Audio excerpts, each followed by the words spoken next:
Olá, irmãos! Saúdo cada um de vocês com a graça e a paz do nosso Senhor Jesus Cristo, amém? Oi, irmãos, olha só, estamos aqui para fazermos o nosso devocional diário, como fazemos desde 26 de março de 2020. Olha só, esse texto que vamos ler hoje chama-se Em Espírito e em Verdade. Foi escrito pelo irmão Rafael Abdala para o Manancial, que é uma publicação da União Feminina Missionária Batista do Brasil, que oferece 365 meditações, uma para cada dia do ano. São textos devocionais escritos a partir de porções da Bíblia, que é a palavra de Deus, para inspirar, confortar, confrontar, fortalecer e edificar espiritualmente a sua e a minha vida.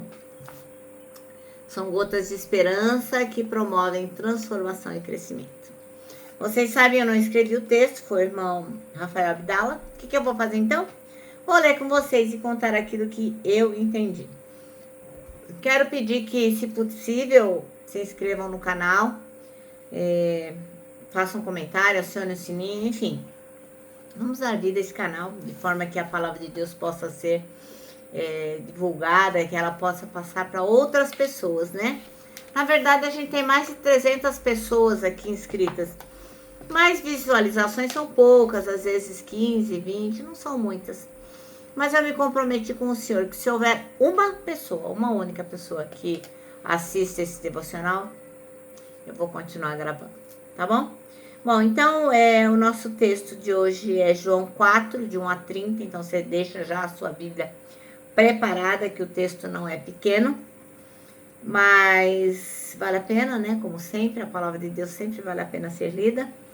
E vamos orar, pedindo ao Senhor que nos mostre o que é importante para que a gente possa realmente adorá-lo. Ó Pai, nós te agradecemos o privilégio de estudarmos a Tua palavra, que realmente nós possamos ser aqueles adoradores que o Senhor procura. Ó Senhor, desperta em nós esse desejo. Em nome de Jesus que oramos. Amém. Bom, irmãos, então nós vamos ler, olha só, bastante versículo, hein? João 4, de 1 a 30. E é um número bem razoável, mas é um texto bem gostoso de ler, que a gente encontra Jesus conversando com uma mulher samaritana. E nesse encontro Jesus revela qual é a importância e qual é a verdadeira adoração. Que ela não está ligada a um lugar físico, nem em Jerusalém, nem no Monte dos Samaritanos, mas sim numa atitude interior, adorar em espírito e em verdade. E qual é a mensagem sobre adoração em espírito e em verdade? Adoração além de rituais. Jesus ensina que não é o local, não é a placa da igreja, não é o lugar físico, não é nada disso. Não é a tradição. O que define a adoração é o coração sincero diante de Deus. Em espírito, o que significa isso? Significa uma adoração guiada pelo Espírito Santo, que nasce da fé e da comunhão com Deus. E em verdade, o que quer dizer? Quer dizer que é viver de forma íntegra, sem máscaras, reconhecendo que Deus é tudo que a gente precisa, que em Deus é quem Ele é e quem nós somos diante dEle. Reconhecermos isso, né, nossa pequenez. Transformação pessoal. A mulher samaritana, quando ela ouviu Jesus Cristo, imediatamente ela teve a sua vida transformada e se tornou uma testemunha de verdade. E assim deve ser com a gente, né? O adorador é chamado a viver uma vida que reflete Jesus Cristo. Outra coisa é a adoração como estilo de vida. Não, esse tipo de adoração ele não vai se limitar a ficar cantando, ir lá na frente, nada disso. Eu vou cantar cantata, então eu vou adorar. Ou vou pegar um hino do cantor cristão, então eu vou adorar. Então vou pegar um louvor e vou adorar. Não se limita a isso, né? Não se limita a um momento específico, mas é uma entrega diária em cada atitude, em cada decisão. Então muitas vezes a gente acha que o louvor é cantar e ele começa na hora que a gente canta. Mas não, é todo dia, é em cada coisa que nós fazemos. E qual é a palavra de encorajamento que eu deixo para você? A caminhada do adorador, ela é marcada pela sinceridade e pela presença do Espírito.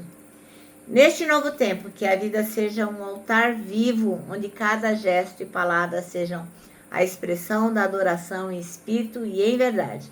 Que você, assim como a mulher samaritana, seja testemunha da transformação que só Cristo pode trazer, irradiando paz e esperança para todos ao seu redor. Amém? Vamos ler? Então, vamos lá, ó, João 4, de 1 a 30. E diz assim, ó. Os fariseus ouviram dizer que Jesus estava ganhando mais discípulos e batizava mais pessoas do que João. De fato, não era Jesus quem batizava, e sim os seus discípulos. Quando Jesus ficou sabendo disso, saiu da Judéia e voltou para Galiléia. No caminho, ele tinha de passar pela região de Samaria. Ele chegou a uma cidade de Samaria chamada Sicar, que ficava perto das terras de Jacó, que é as terras que Jacó tinha dado ao filho dele, José. Ali ficava o poço de Jacó. Era mais ou menos meio-dia, quando Jesus, cansado da viagem, sentou-se perto do poço. Uma mulher samaritana veio tirar água e Jesus lhe disse: "Por favor, me dê um pouco de água." E os discípulos de Jesus tinham ido até a cidade comprar comida. E a mulher responde: "O senhor é judeu e eu sou samaritana. Então como é que o senhor me pede água?" Ela disse isso porque os judeus não se davam com os samaritanos. Então Jesus disse: "Se você soubesse o que Deus pode te dar e quem é que está lhe pedindo a água, você pediria e lhe daria a água da vida." E ela respondeu: "O senhor não tem balde para tirar a água e o poço é fundo. Como é que vai conseguir essa água da vida? Nosso antepassado Jacó nos deu esse poço. Ele e os seus filhos e os seus animais beberam água daqui. Será que o senhor é mais importante do que Jacó?" Então Jesus lhe disse: "Quem beber dessa água terá sede de novo. Mas a pessoa que beber da água que eu lhe der nunca mais terá sede, porque a água que eu lhe der se tornará nela uma fonte de água que dará vida eterna." Então a mulher pediu: "Por favor, me dê dessa água, assim eu nunca mais terei sede e não precisarei mais vir aqui buscar água." "Vá chamar o seu marido e volte aqui", ordenou Jesus. "Eu não tenho marido", respondeu a mulher. Então Jesus disse: "Você está certa ao dizer que não tem marido, pois já teve 5. E este que você tem agora não é de fato seu marido." "Sim, você falou a verdade." E a mulher respondeu: "Agora eu sei que o senhor é um profeta. Os nossos antepassados adoravam a Deus neste monte, mas vocês, judeus, dizem que é Jerusalém o lugar onde devemos adorá-lo." E Jesus disse: "Mulher, creia no que eu digo. Chegará o tempo que ninguém vai adorar a Deus nem nesse monte nem em Jerusalém.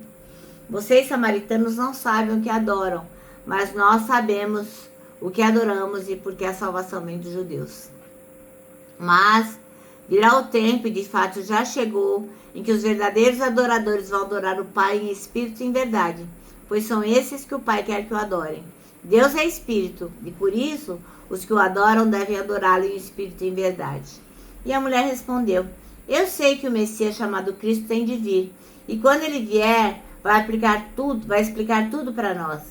Então Jesus afirmou: "Pois eu, que estou falando com você, sou o Messias."